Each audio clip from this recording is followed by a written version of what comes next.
Testing 1 2 3. Testing 1 2 3. Testing. Turn this camera on. Testing 1 2 3. Testing 1 2 3. Do you not want to talk about your rushing? Testing 1 2 3. Testing 1 2 3. I don't care. You can talk about. Okay, cool. I'm old now. I'm Right. like 22. Welcome to the show, everybody. Glad to have you back here today. Hello, everyone. It's me and my trusty co-host, Mr. F. Bose. Yeah.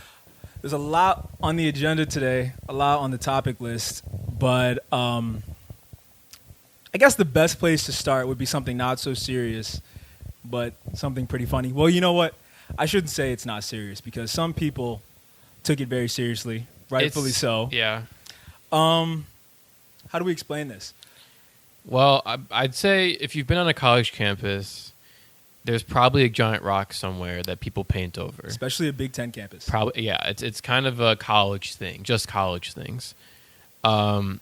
So recently at Michigan State, our alma mater, the rock. Go green. Yeah, go white. They'd say white power.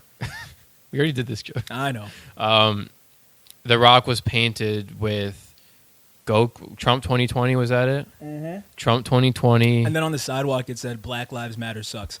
So basically, yeah, the rock was vandalized. I guess, can you even call it vandalizing? Because it's like their First Amendment right to say that. Yeah, I mean the rock has been painted over with a bunch of stuff. There was one week I remember there was like Free Palestine stuff, and then also Israel Independence Day stuff. So it's kind of loose on what you can and can't put on the rock. But doing Trump 2020 is something that's provocative. It's very provocative, and it's controversial because everyone is aware of it. It's not like the Israel situation where you have to be politically in tune to know about it. True. The Trump situation is pretty ubiquitous. And you also know what it means when you take a stand on that. Right. Like at this point, if you were supporting Trump, you're basically proclaiming that you are racist, or at the very least condone racism. Yeah. Systemic and even on the micro level. So there's a reason why so many people were upset by this. That's not even the most interesting part about it, though. No, it's not. The most interesting part about this is underneath the rock where it said Trump 2020. Who claimed it? It said Pi Kappa Alpha. Those were the Greek letters. And my first instinct when I saw that was, let's go. Yeah, I was about to say, the boys. It's about time. It's about time we...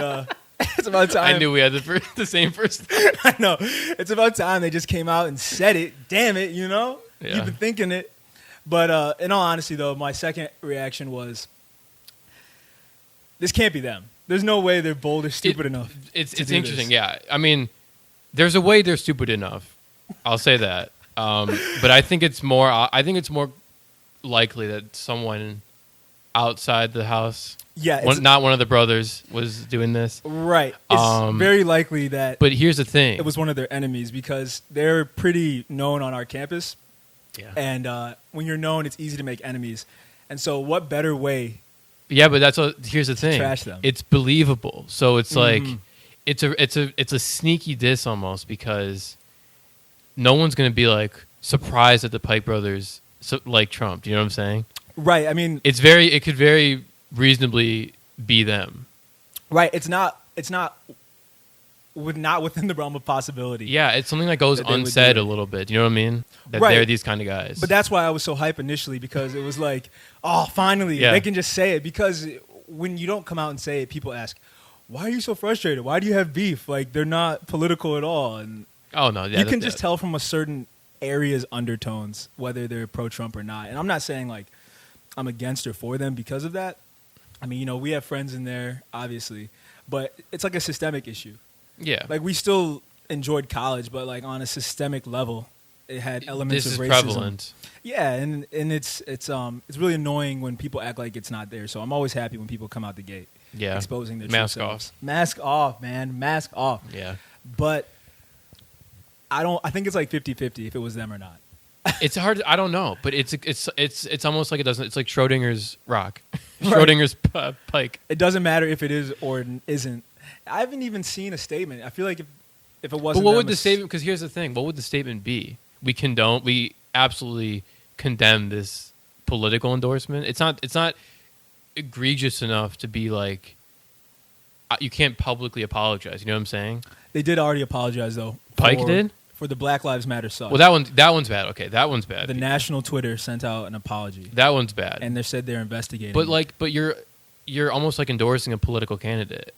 The only the social connotations of that are reprehensible. You know what I'm saying? It's like a weird. They're really stuck in a rock and a hard place, pun intended. Anyway, yeah, they're within their constitutional right to say whatever they want and to, paint that rock. Yeah. It's just you're not immune to the social repercussions of that. Yeah. And I think that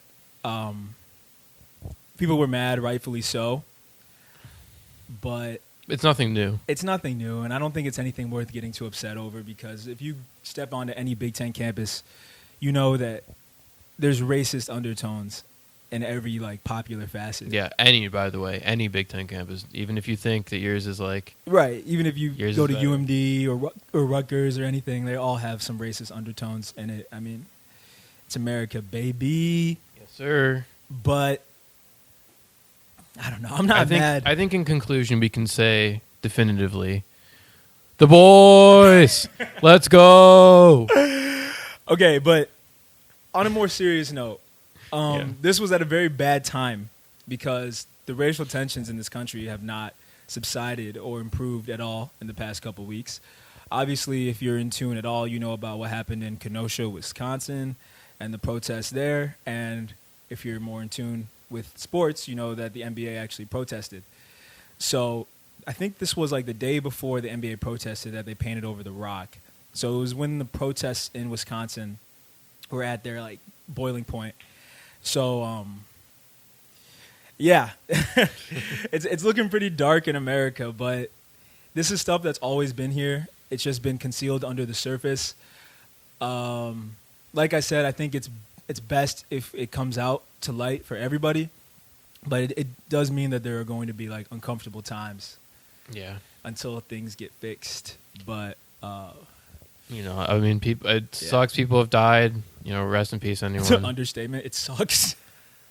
Anyway, I think also what's notable about this protest, not saying that it's any less important or less noteworthy, but in this one, a bunch of armed counter-protesters were causing a lot of problems, more than they were otherwise. Well, that kid shot someone. Kid shot 2 people. Did he kill 2 people? He killed 2 people. Damn. He shot 3 people, yeah. So this 17-year-old kid, drove all the way from Illinois to Wisconsin. I mean, to be fair, though, they're on the border of each other.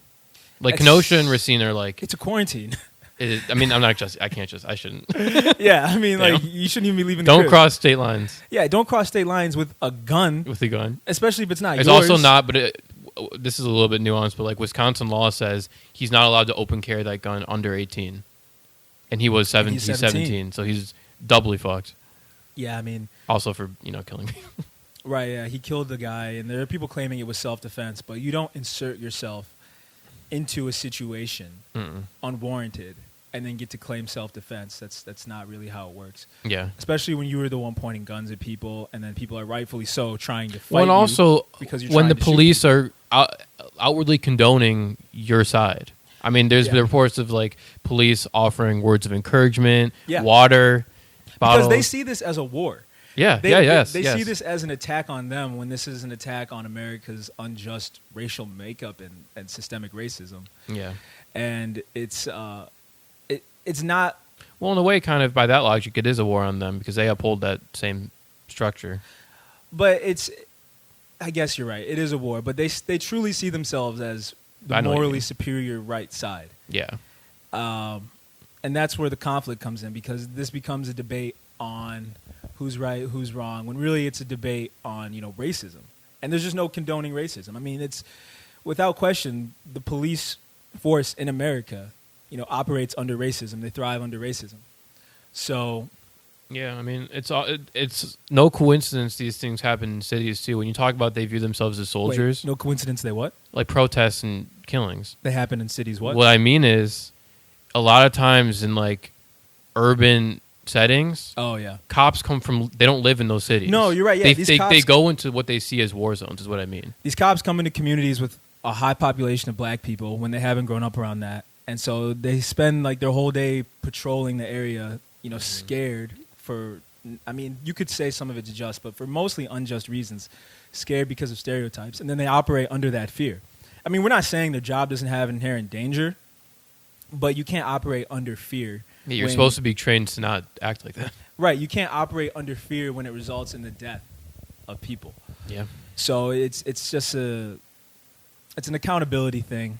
And there's no clear answer for the country. That's why I was saying on Twitter, I was just saying in general that this country's history and this country's culture is racism and has racism in it. Yeah. And I wouldn't condemn any non-white person for wanting to leave.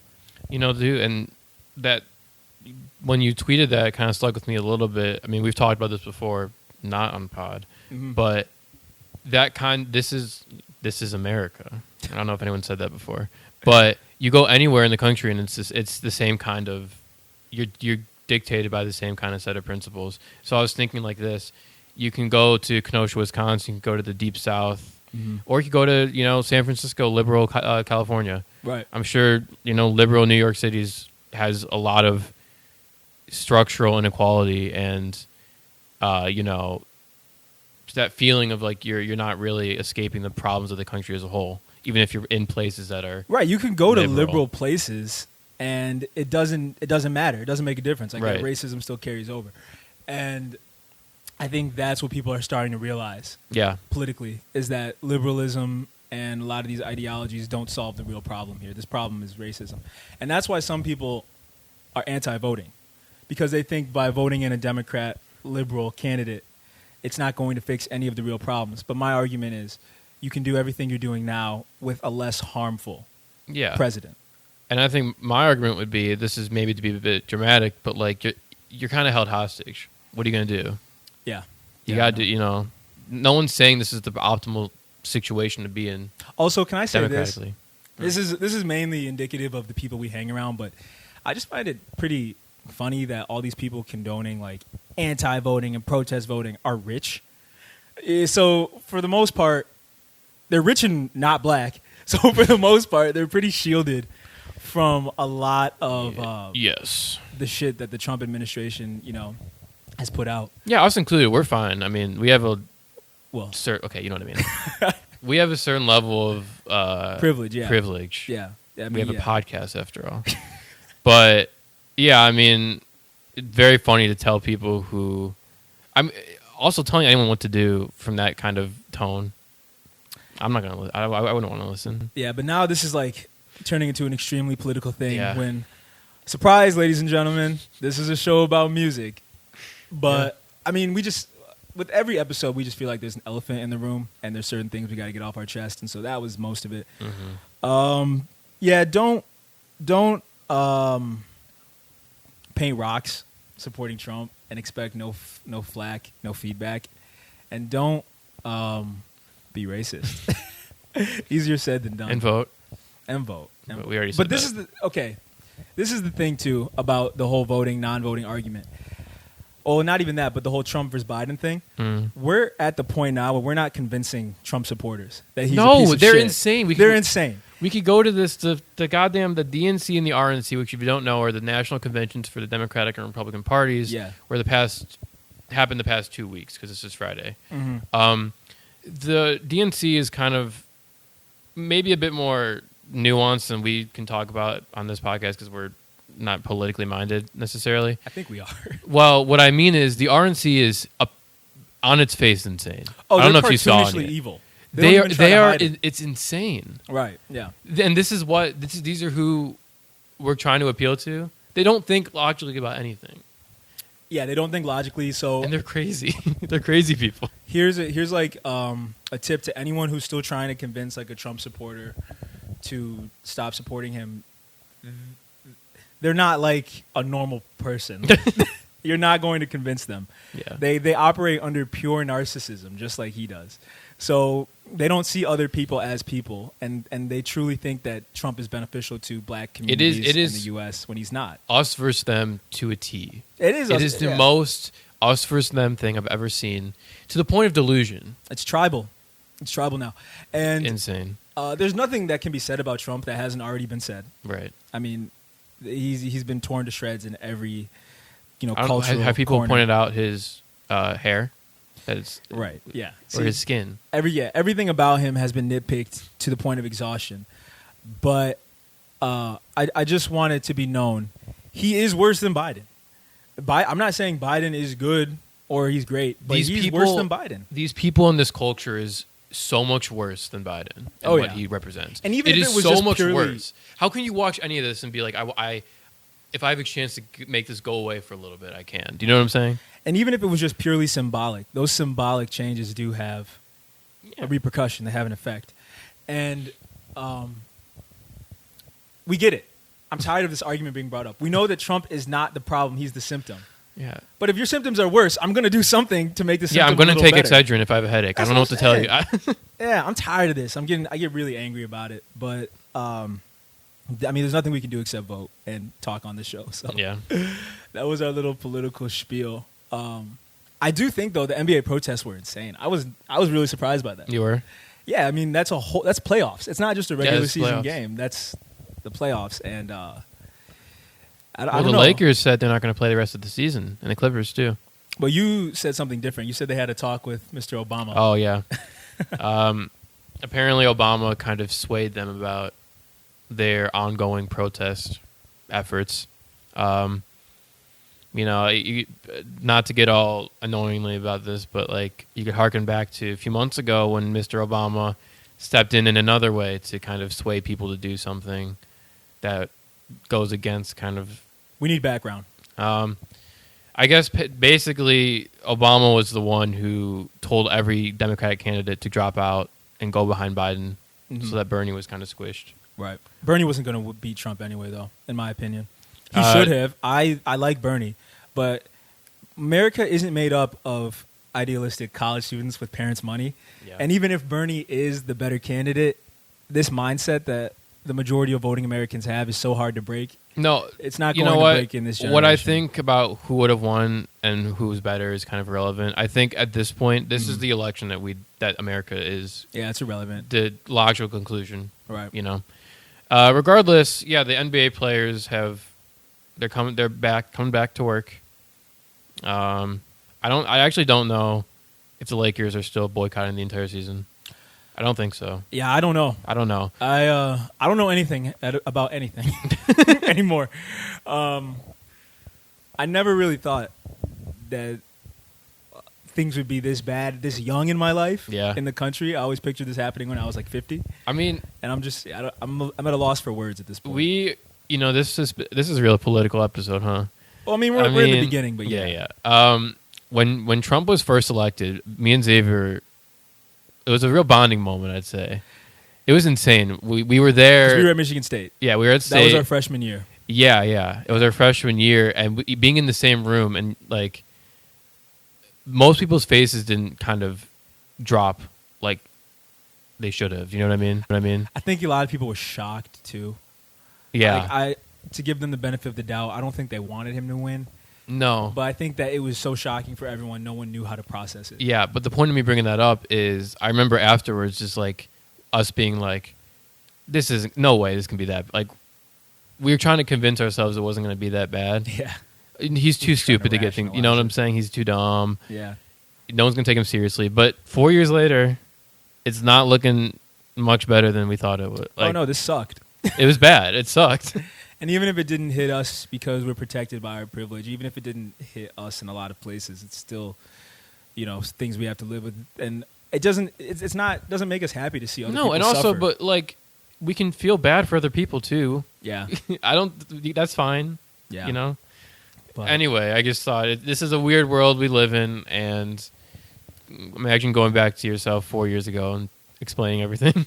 That's what I mean. Dude, I couldn't even. 4 years ago, the only thing I was worried about was, I'm trying to think how old I was. Yeah, 4 years ago. The only thing I was worried about was getting chicks. That's so cool. That's not cool, but yeah, I know. I think this forced us to grow up. Yeah, in a lot of ways. So it'll be interesting to see how things plan out. I know that after Trump's speech, he was projected above Biden after his RNC speech. So he went up a few points. These poll numbers are fluctuating. Don't fall into some kind of don't kid yourself, I guess. Yeah, there's really no telling what can happen. So every vote counts, every vote matters. Just do your thing, do your best, and we'll see where we're at this time next year, folks. But yes, back to the world of music, people. Back to the world of music. Let's see. It was a pretty light drop in the world of hip hop. Yeah. There was this, you know what, though? There was the Internet Money album. Yeah. And usually we disagree on a lot of things music-related, but we agree on this. That album was absolutely insane. It was wild. And we're saying that in a bad way. Yeah. It wasn't good. No. It was weird because it sounded like it came straight from 2017. Yeah. And if you were a hip-hop fan in 2016, 2017, you remember that era was very obnoxious. Dark. To say the least, very obnoxious. I kind of like Lil Pump, but in the grand scheme of hip-hop eras, I would say it was one of the worst eras that I've lived through, at least. And even Lil Yachty. I didn't really get the hype.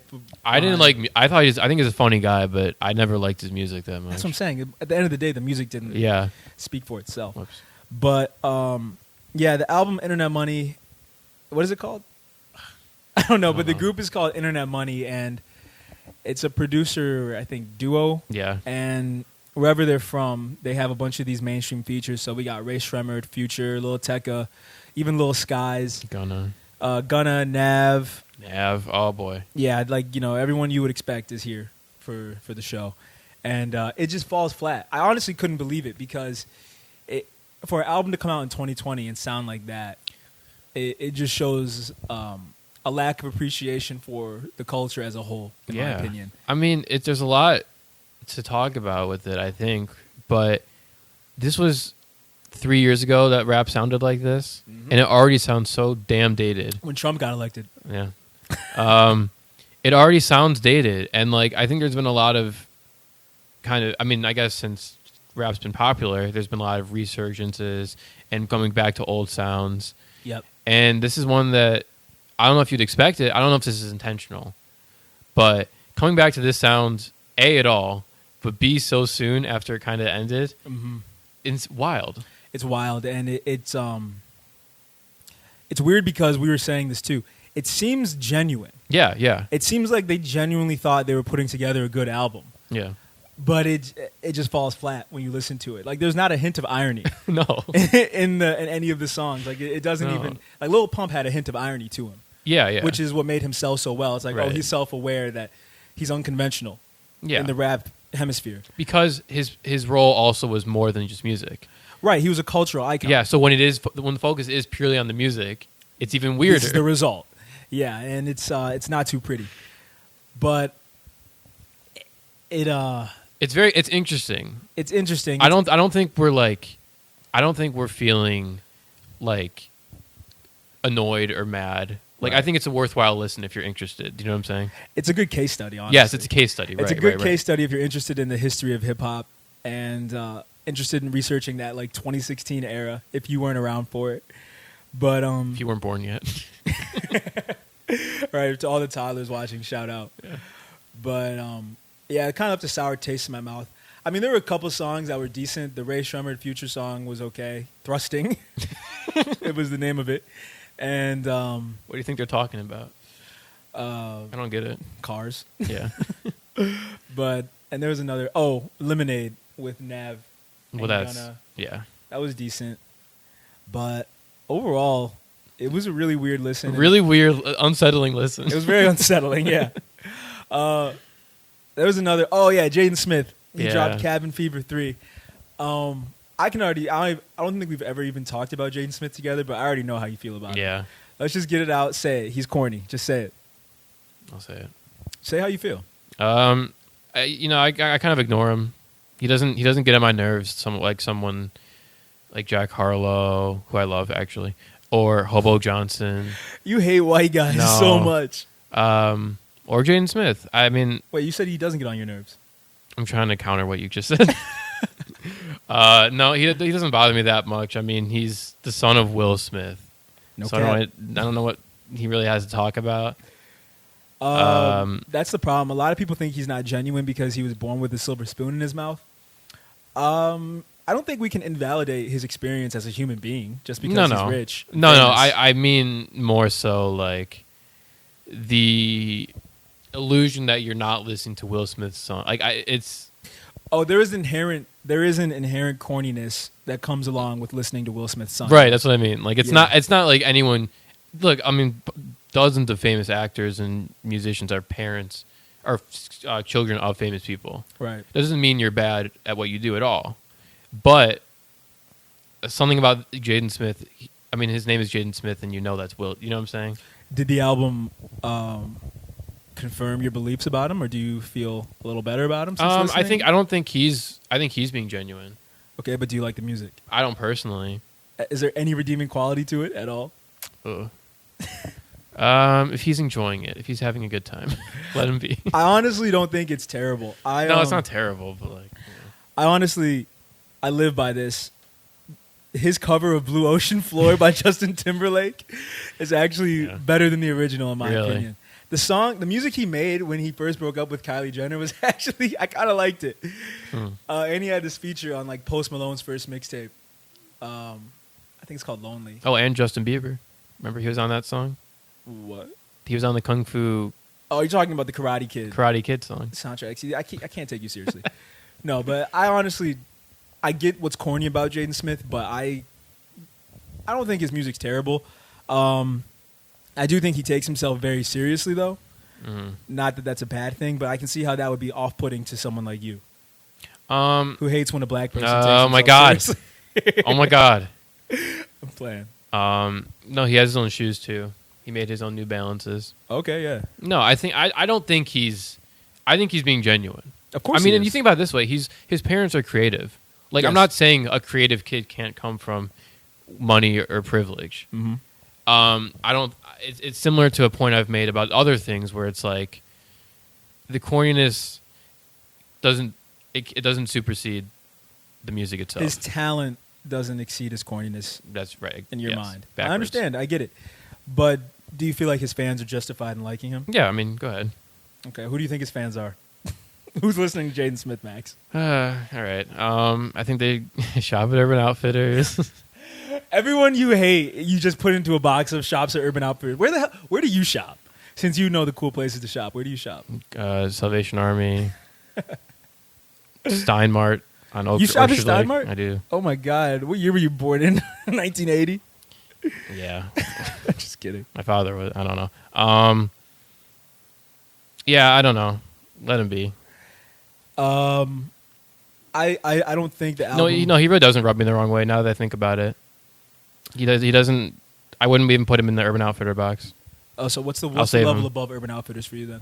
I don't know. It's just kind of like high schooler who just learned what rap music is. You know what I'm saying? I mean, his dad was a rapper. I don't know what you're saying. Oh, that's true. Yeah. I don't know. You're just a hater. I'm not a hater. Can we just admit that we're both haters? I mean, you have to be a hater to start a podcast. That's true, yeah. Like, you have, in the core of your being, you kind of have to be a hater to think your opinion matters. Yeah, or so, like, delusionally right, narcissistic. Yeah. Which we're not, no. Oh, no, of course not. What other music we got? I don't know. We didn't talk about Nas last time, but I don't know if King's Disease. That needs that much discussion. That doesn't. I feel like the people who watch this don't really care. But, yeah. It was a Nas album. Yeah. I don't know what people expect from him at his current age. Yeah. I mean, the last great album he put out was Life is Good, and that was like 8 years ago. That was a long time ago. Damn. Yeah, and no big event as far as I know has happened in his life since then to warrant a new album. So there's this argument that it lacked substance. I don't know, man. There's not really much substance there to begin with. Yeah. I mean, he's a talented guy. The clear difference between him and Jay-Z, it only grows with each passing year. So I can see why some of his fans would be upset with this album. But for me and you, who were born in, like, you know, the era, or we started liking hip-hop once it was cemented that Jay-Z was better. Yeah. We never had that image of Nas in our head as a top 5 MC. No, we also, I mean, Life is Good was really good. But, yeah. I mean. But we always knew Jay-Z was better. Yeah, and even coming into, you know, your identity, probably middle school, Watch the Throne came out. And not only was that so good that like I think the conversation was kind of settled at that point. But was that your first Jay-Z album? No, but I mean, he's how old was he then? Like 40 something? I don't know. And he was still making interesting, good. You know what I'm saying? Yeah. He's still growing, which I think that's what we're talking about. Jay-Z. Yes. Yeah, that's the difference between Jay-Z and Nas. I think inherently Jay-Z is just a more introspective, smarter rapper. I would agree. I think, when they first came out, everyone thought Nas was the more introspective one. That's ironic. That's ironic because Jay-Z is so materialistic. But just based off the content of their music, it's clear that Jay-Z's thinking is just it's on a different level from anyone. Too? What's interesting? Think about this. When Jay-Z's first album came out, how much older he was than when his first album came out. Yeah. Like he'd already kind of established himself in other Right. Nas was 19, right? 19, I think. Yeah, and Jay was 26. Yep. Yeah. And, when we talked about last week being kind of old enough to, when you start your real career, that kind of plays into that Jay-Z versus Nas a little bit too. Yeah, Jay-Z definitely had more maturity coming out the gate. And so I think because of his age and the content of his rap, people were expecting more maturity from him, which is why people thought initially Nas was the more introspective, mature rapper, because for a 19-year-old, he was spitting some pretty introspective things, especially for what year was that, 93? 94? Yeah, especially for 1994. Like, that was some new knowledge. Wait, was it? But now that we've kind of grown and seen who they are as people and MCs, and we have access to actual knowledge now, we see that... I'm not saying Nas isn't talking about shit. No. But the things Jay-Z talks about, I think, are more relevant. Oh, yeah, he's like not Muslim as much now. Of a conspiracy theorist. I mean, when on the J Electronic album. Oh, wow, I forgot that dropped. Dude, I love it. I still listen to it. That was better than King's Disease. Oh, my God. Yeah. That was great. But, and again, it's a new layer of Jay-Z. What was the song? New. I got numbers in my phone that will never text. Oh, ADI. Oh, all praises due to Allah. That song. Ooh. The classic. Yep. But yeah, King's Disease. Never Ending Story. Never Ending Story. The Shiny Suit Theory was a good album. Damn. But, it's so good. Ghost of Soulja Slim. Damn, that was a good album. Wow, it's so good. Damn. I know, right? We're talking about Nas. Now we're just like stroking off. And that should say something. All right. Let's see. The verdict on King's Disease. It's not a bad album, but strictly because Jay-Z is better than Nas. And it's funny because like this has nothing to do with Jay-Z. I know, but their paths are so interlocked. It's impossible to separate them. I know. As MC, it's impossible. It's impossible. So, yeah, I say listen to it if you are a Nas fan, but if you're just a general hip-hop fan, you wouldn't miss much by not listening to it. Yeah, I agree. I do have a question, though. This isn't even about hip-hop. This is about like R&B and just music. What is wrong with R&B singers, dude? They're absolutely insane. Yeah. Okay, since we've last talked about it, it has been confirmed that Tory Lanez shot Megan Thee Stallion. True. Everyone kind of already suspected that. But Trey Songz, something happened to him? He went nuts on... I think it was on Instagram or Twitter. I don't know. You got to explain. I don't know the full... I don't follow the Shade Room. I'm going to say... No, I don't. I'm going to say there were allegations. I'm being light here. I don't know the full story. So I don't want... I don't... If Trey Songz, if you're listening, don't take it what I'm saying. Anyway, allegations he was not so good to women. Did he like beat them? Something like that. Some kind of... I don't think it was... legally, I don't know. I don't really know the extent to which he was accused of things. I do know that he handled it the wrong way. What did he do? Just talking nonsense on Twitter, going back to the kind of like Hotep adjacent stuff, where it's like same thing like the Bill Cosby got, like they want it just because he's a black man, and is successful. They want to take him down. Yeah, stuff like that. That excuse doesn't work these days. Yeah. I just think he was not making himself look so good when you're accused of something, Only thing I know about the situation is that he let a white woman call him the N-word. Oh, I didn't know that. Yeah. The people I follow were pretty upset by that. Let is the key word. Let. Because I think he was trying to smash. And she called... I don't think it was hard R. Let me not say it was hard R.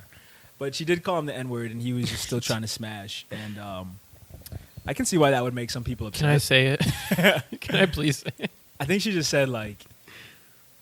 Oh, she said it and he didn't say anything about it? Yeah. She just said I thought she asked for permission. No. She said it in passing and he didn't stop her. Oh, damn. But yeah, he was trying to smash.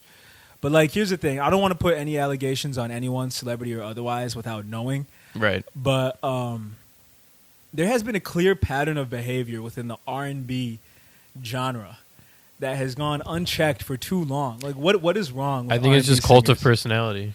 Is it cult of personality, or does the genre of music itself lend itself to being a sicko? I think it's a cycle. It probably connects to itself that way. Because like rap, it's like the things they say are grimier, so you'd expect like worse behavior from them. But R&B, they always talk about being smooth and like laying it down. And as much as you can say about like, because here's the thing too. If you're, let's say you're a rapper, okay, and you come from drug dealing, come from a bad neighborhood, and you make it to the top. Yeah. Your chances are you're probably not drug dealing anymore, and you're not living in the circumstances that you came up doing. Right. If you're talking about fucking as an R&B artist True. in the beginning, you're still doing that when you're rich and famous. True. So there's no kind of there's not a clear delineation between good and bad or right and wrong or old and new. Right. If you're still doing the same shit that you've been talking about, and that's what I'd say. So you think their fame like enables their behavior? Yeah, yeah. There's not a lot of introspection in the first place, but that definitely doesn't play into. That's not a factor when part of being rich and famous is doing more of what you said you were doing. Yeah, I think being famous only exacerbates the personality traits that were always there to begin with. Yeah, I don't think it creates anything like people. It just allows you to be whoever you are. That's more. Put perfectly. It allows you to be who you want it to be. Yeah. And I mean, not that we would know. We're not famous, but Not yet. but shut up. But it's clear that fame is a level of privilege that an average human being cannot handle and should not have to handle. Correct. I think on a species level, fame is very unnatural. Yeah. I feel like humans aren't meant to be famous. I don't think there's any famous animals. Well, to other animals. Right, we've made animals famous because we'll make anything famous as a species. But I don't think that beings are meant to be. This sounds like Joe Rogan. What do you mean by that? But I don't think humans are meant to be famous. And I mean that in the kindest way Whoa, possible. dude. Just think about that. Shut up. Fame, dude. But it's true, like, humans make mistakes, right? Yeah. Humans are like faulty creatures. So when you have dozens, hundreds, thousands, millions of eyes on you, and you make a mistake, Oh my God, yeah. It's on a global scale. Yeah. Like your actions are at that point. I don't know. For the birds. They affect more than just you. Yeah. But I do think it's within human nature to want to make people famous and to idolize famous people. Yeah. Some kind of leadership. Right. It's leadership and it's confidence, and I don't think that we should like clown people for liking celebrities or buying into celebrity culture. No. It's human nature. No, we do. That's all we've done, I think. Like, me Like, and you? yeah. I mean, liking rap is liking rappers who make the rap. Right, yeah. It's You're right. It's impossible. And there's a lot to get from people who are famous. They're famous for a reason, and if they say things in a unique way or change the way we think about things. They're exceptional people. That's interesting, and I don't think it's wrong to internalize that. Yeah. Internalize the appreciation for that. Right. The problem is when it becomes a problem when you either excuse their behavior because they're famous, or you admonish them for every minor thing elevate they them do. even. That's what I'm saying. You admonish them because you've elevated them to this status. Yeah. That's unreasonable for any human to live by. Yeah. And I wouldn't wish fame upon my worst enemy. Only ourselves. Only for the podcast. Only for the show. Jeez. But we say all of this like like we're not trying to make money off the show. I mean, let's be clear. We're not doing the show for money, but it couldn't hurt to get some sponsorship or a check. But I mean, that wouldn't make us famous. Yeah, I mean, we'd be doing this anyway. Yeah, there's so many podcast people that aren't famous. Like, come on now. Yeah. But you're not listening to them, are you? But what else we got? I do feel bad for them. I don't feel bad for Tory Lanez, but I do feel bad for celebrities in general because no human should have to live under the magnifying glass that is fame. Yeah, and you can also say that and then also want them to receive punishment for things they've done. Yeah, they're not immune, but it just sucks when the whole world knows the bad shit you've done. But damn. On the R&B topic, on the R&B note, R. Kelly got his ass beat. Yeah, I saw that. In jail. Again, what is wrong with R&B singers? They're insane. They're insane. They're insane, and then they go through their career being told they're not insane. They're cool. Yeah, they have yes men. Yeah. Every celebrity has yes men in their corner. So that allows for this behavior. Yeah. Again, I'm finding it very hard to say what I want about R. Kelly without coming across as insensitive, but I do think he was talented out of his ass. Yeah. Oh, of course. So I was very disappointed to know and hear about the things. He made a Bugs Bunny song. Did he? Amazing. Yeah. I Believe I Can Fly. Oh, that came out before That's what I'm just saying. He's a talented guy. But yeah, it disappointed me when all these allegations came out. And like, let's be honest, we knew about them before they came out. Oh yeah. I remember goddamn hearing about the P thing when we were kids. As kids, yeah. That's like similar to Michael Jackson's thing. Oh yeah. Mike Jackson, ironically. I remember my main first memory of him was him being a pedophile. Or him allegedly. Allegedly. Keep in mind, Max, some black people watch the show. Oh my God. No, I'm serious. No, I love Michael Jackson. Like, we just had a discussion last week. That's true. No, I love Michael. He's one of the best but yeah, to ever do it. If you ask me, did he do it? Probably. The evidence doesn't look good. Yeah, but Cat Williams said that. If you also, he did say that, but if you also ask me, was he one of the most exceptional human beings to ever live? Of course. That's also true. Of course. But that doesn't mean his actions are okay or we condone. I don't even know what the point we're trying to get across is. We're just saying there's something wrong with R&B we have to double back on things we electively chose to say.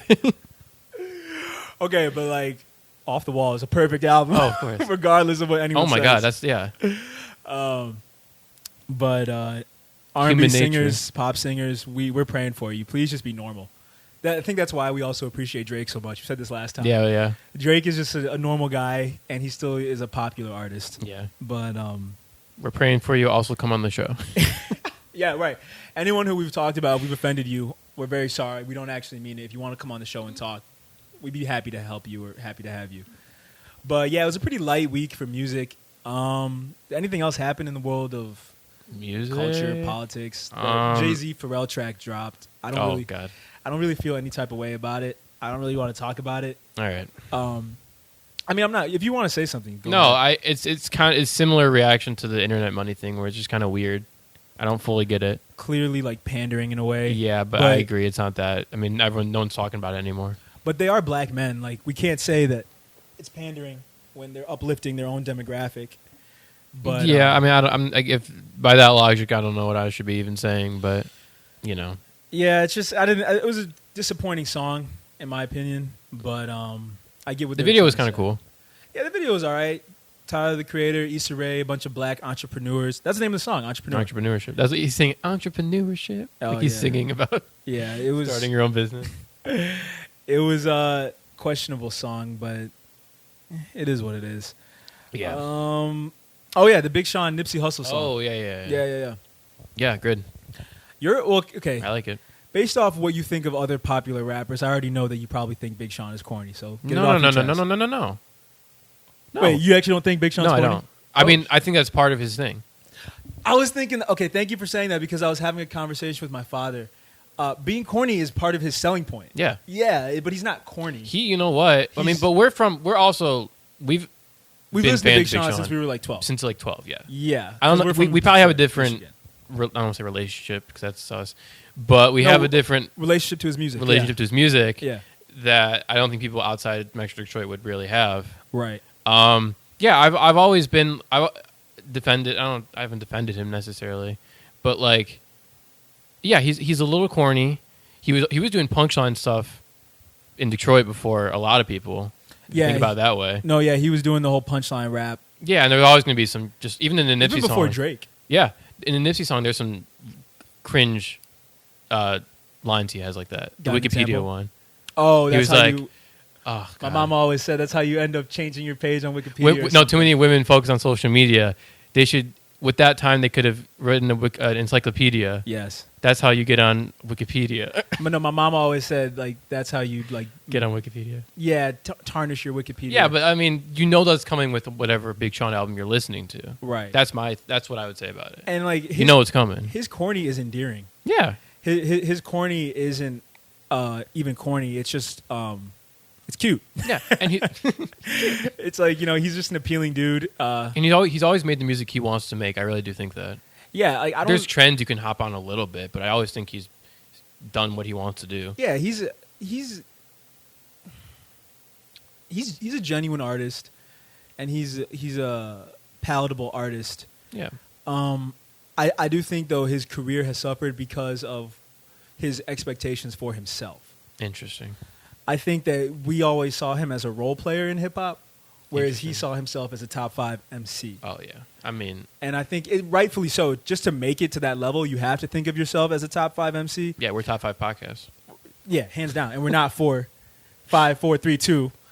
Yeah, anyway, but to make it that far in your field, you have to think that you are the greatest. Yeah, and I think that those expectations he put on himself kind of made his music suffer, and on a more personal note, I think it's affected his mental health because he was talking about depression on the song, and he did admit that he suffered from depression.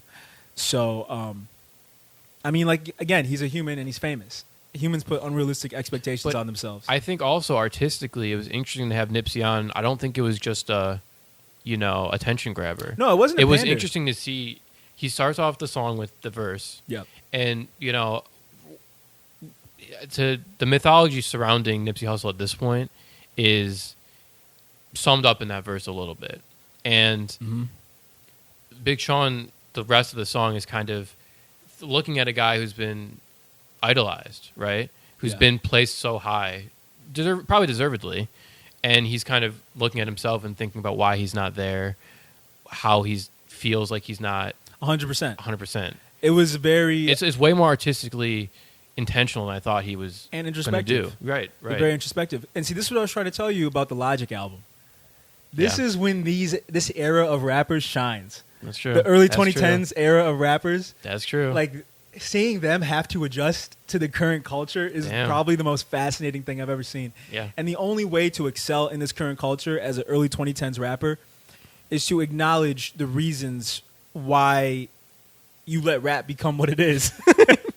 Not that it's bad, but like they did let it become what it is. And so when you have people like Logic and Big Sean talking about why their careers might not have been exactly where they wanted it to be, that's the realest content they could ever make, and we could ask for them. And I think that they deserve some credit for that, because it's very hard to be honest with yourself at any age, and especially after talking about that whole confirmation bias with R&B. I mean, they've been famous for near a decade at this point. Yeah, Big Sean's been famous for almost. There's a lot of room you could see someone taking to lean into things they already confirm about themselves.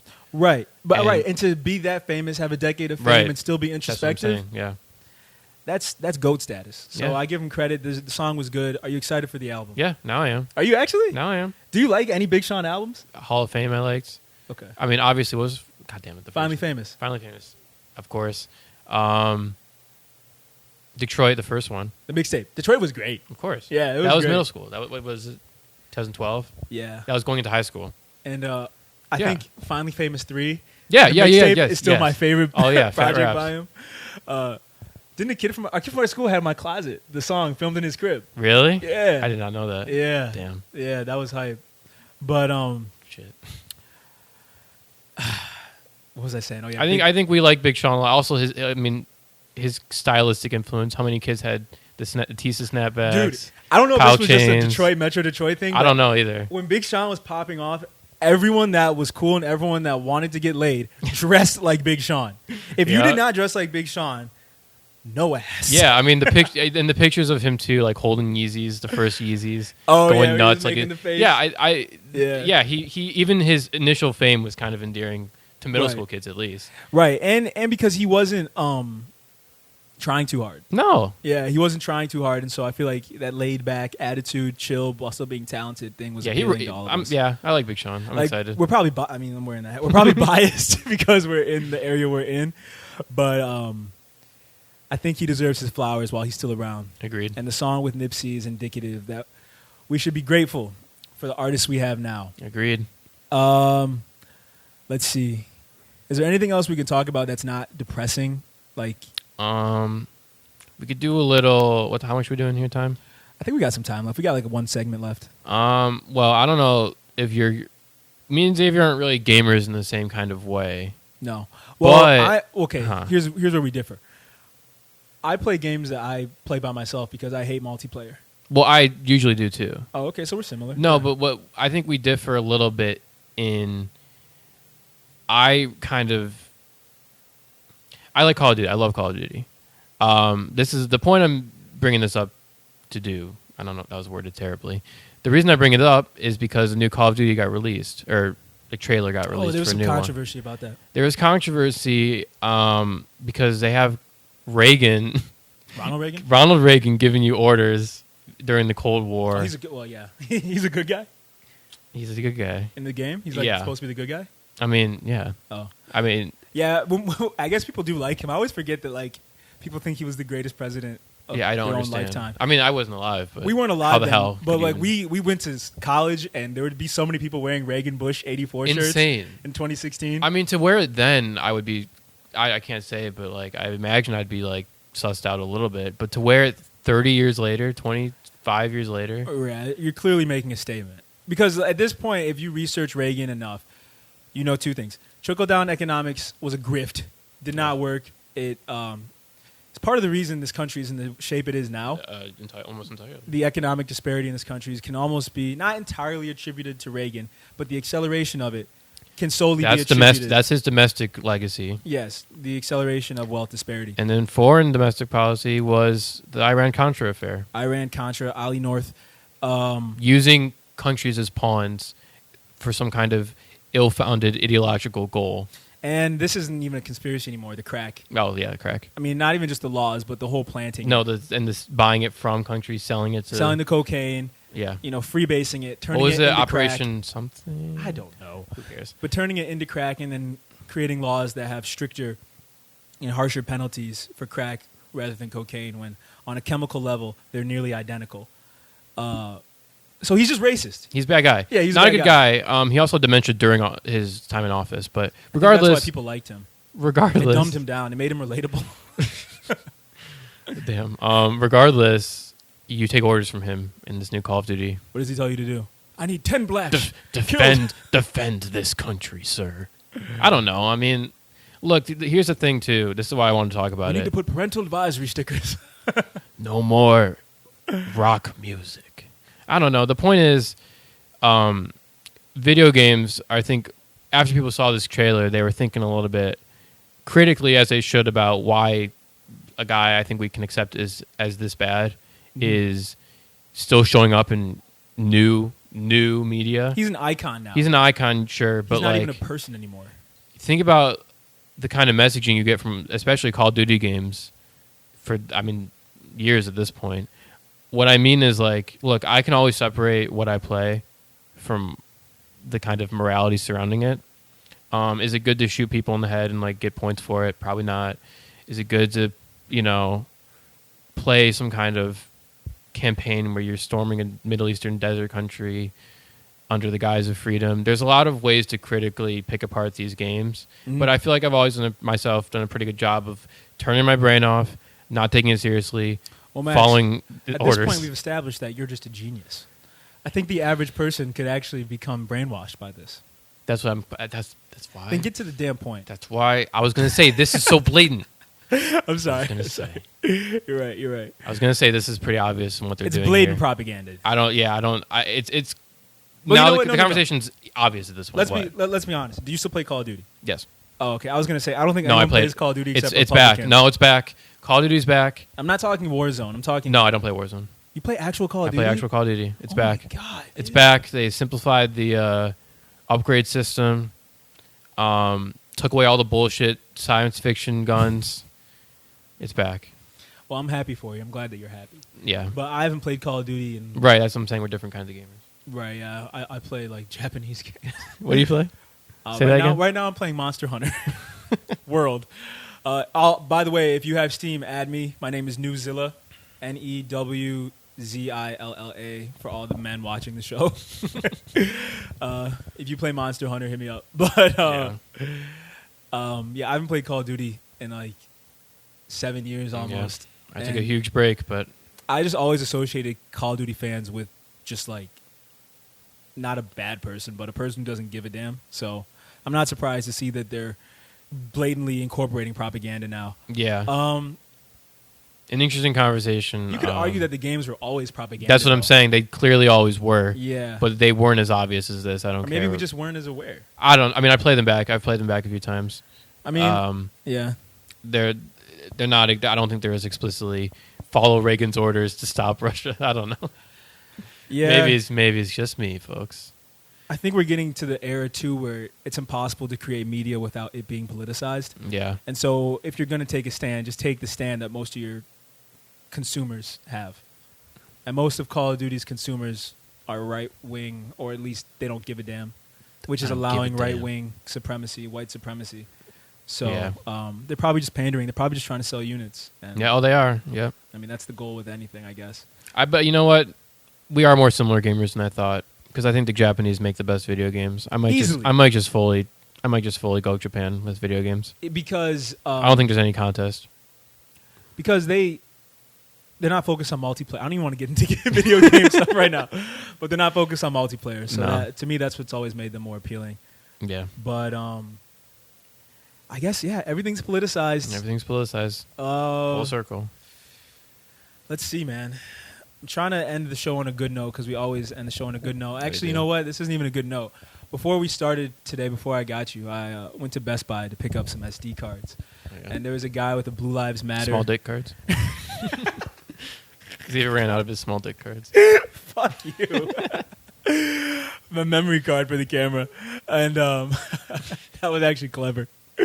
But there was a guy with a Blue Lives Matter Punisher mask on. Oh, sick. And he wasn't even buying anything. I don't think. Dude, it was funny. He was just wandering. Like he was probably looking at the specs of each lens. No. He was like wandering the whole store. And he would like come. Like I didn't even notice he had the mask on until I saw him looking at me. Like I was like, what does this guy want? And then I see the mask and it's just an American flag with a blue line. Oh, my God. And like he's clearly looking for problems. I just thought it was a little funny. Yeah, I'm going to...